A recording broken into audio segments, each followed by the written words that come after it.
எல்லாருக்கும் வணக்கங்க. இன்றைக்கி நம்ம மில்லில் சத்து மாவு ரெடி பண்ணுறோம்.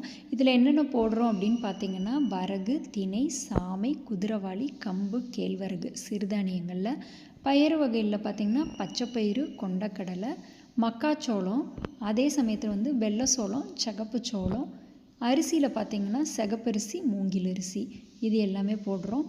இதுக்கப்புறமா பார்த்திங்கன்னா பாதாம், முந்திரி, ஏலக்காய், சுக்கு, ஓமம், மிளகு இது எல்லாமே செரிமானத்துக்காக நம்ம சேர்க்குறது.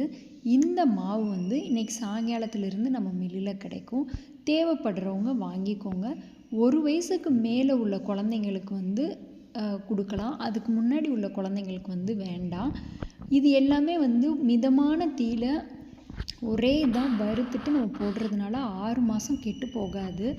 ஆனால் 15 நாளைக்கு ஒரு தடவை நம்ம மில்லில் அரைக்கிறதுனால தேவைப்படுற அளவுக்கு நீங்கள் வாங்கிக்கோங்க. இன்னொன்று பார்த்திங்கன்னா, இதில் கம்மியான அளவு எடுத்துட்டு கொஞ்சமாக பால் சேர்த்து நம்ம டீ, காஃபி மாதிரி நல்ல லிக்விடாக வச்சு குடிக்கும்போது இது ரொம்பவே சப்போர்ட் பண்ணும். காலையிலையும் சாயங்காலம் 2 நேரத்துக்கு இதை எடுத்துக்கலாம். இந்த மாவு நம்ம மில்லில் சாயங்காலத்துலேருந்து கிடைக்கும். தேவைப்படுறவங்க வாங்கிக்கோங்க. நன்றி.